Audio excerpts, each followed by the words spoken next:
Bismillahirrahmanirrahim. Assalamualaikum warahmatullahi wabarakatuh. Perkenalkan, nama saya Ahmad Iqbal, Prodi Hukum Keluarga Islam kelas 1C. Saya ingin mengerjakan tugas PTHI mengenai istilah hukum dagang, sumber hukum dagang, ruang lingkup hukum dagang, dan lain-lainnya. Pertama, mengenai istilah hukum dagang. Istilah hukum dagang muncul karena adanya dasar hukum dagang yang dipergunakan adalah kitab-kitab undang-undang hukum dagang KUHD, di mana KUHD ini mulai berlaku di Indonesia Hindia Belanda pada tanggal 1 Mei 1848, nomor 23 tahun 1848. Kitab Undang-Undang Hukum Dagang KUHD pada awalnya terdiri dari 3 kitab, dan yang sampai sekarang masih berlaku atau masih dipakai sebagai pedoman adalah 2 kitab, yaitu pertama tentang dagang pada umumnya, dan yang kedua tentang hak dan kewajibannya yang terbit dari pelayaran, sedangkan kitab yang ketiga tentang kepailitan sudah dicabut.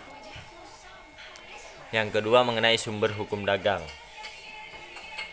Sumber-sumber hukum dagang ialah tempat di mana bisa didapatkan peraturan-peraturan mengenai hukum dagang. Beberapa sumber hukum dagang yakni sebagai berikut. Pertama, Kitab Undang-Undang Pidana KUHD. KUHD mengatur sebagai perikatan yang berkaitan dengan perkembangan lapangan hukum perusahaan. Sebagai peraturan yang sudah terkodifikasi, KUHD masih dapat kekurangan, di mana kekurangan tersebut diatur dengan sebuah peraturan perundang-undangan yang lain. Yang kedua, Kitab Undang-Undang Hukum Perdata KUH Perdata. Sesuai pasal 1 KUH Perdata menjadi sumber hukum dagang sepanjang KUHD tidak mengatur hal-hal tertentu, dan hal-hal tertentu tersebut diatur dalam KUH Perdata, khususnya buku 3. Dapat dikatakan bahwa KUH Perdata mengatur sebuah pemeriksaan secara umum atau untuk orang-orang yang umumnya, sedangkan KUHD yang bersifat khusus yang ditunjukkan untuk kepentingan perdagangan. Selanjutnya, yang ketiga, peraturan perundang-undangan. Selain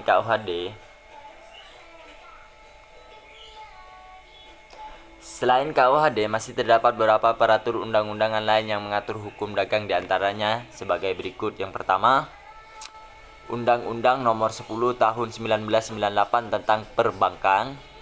Yang kedua, Undang-Undang Nomor 1 Tahun 1995 tentang Perseroan Terbatas atau PT. Yang ketiga, Undang-Undang Nomor 7 Tahun 1987 tentang Hak Cipta. Yang selanjutnya, Undang-Undang Nomor 5 Tahun 1999 tentang Persaingan Usaha. Sedangkan yang terakhir, Undang-Undang Nomor 8 Tahun 1995 tentang Pasar Modal.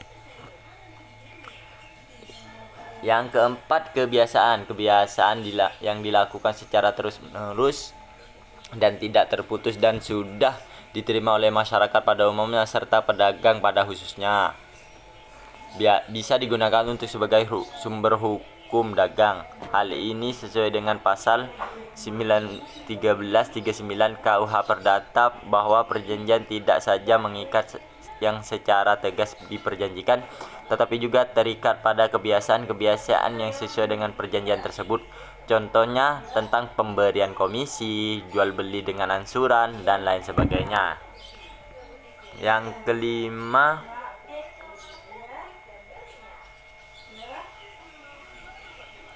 perjanjian yang dibuat para pihak. Berdasarkan pasal 1338 KUH Perdata disebut perjanjian yang dibuat secara sah berlaku sebagai undang-undang bagi mereka yang membuatnya. Yang keenam,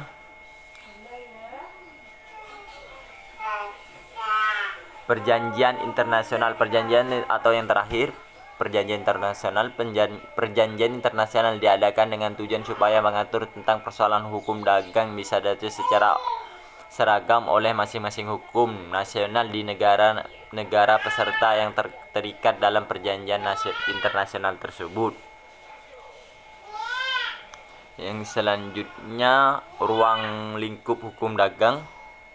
Ruang lingkup hukum dagang, adapun pengertian perdagangan itu sendiri adalah pemberian perantaraan kepada produsen dan konsumen untuk membelikan dan menjualkan barang-barang yang memudahkan dan memajukan pembelian dan penjualan, yaitu penjualan itu.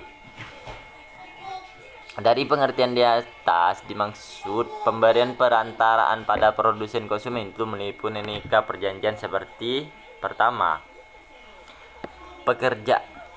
pekerjaan orang perantara sebagai makelar, komisioner, pedagang dan sebagainya. Yang kedua, pembentukan badan-badan usaha seperti perseroan terbatas PT, perseroan firma FA, perseroan komanditer CV, koperasi dan sebagainya guna memajukan perdagangan. Yang ketiga, pengangkutan untuk kepentingan lalu lintas niaga baik darat, laut maupun udara. Yang keempat, pertanggungan asuransi yang berhubungan dengan pengangkutan agar pedagang dapat menutup risiko pengangkutan dengan asuransi.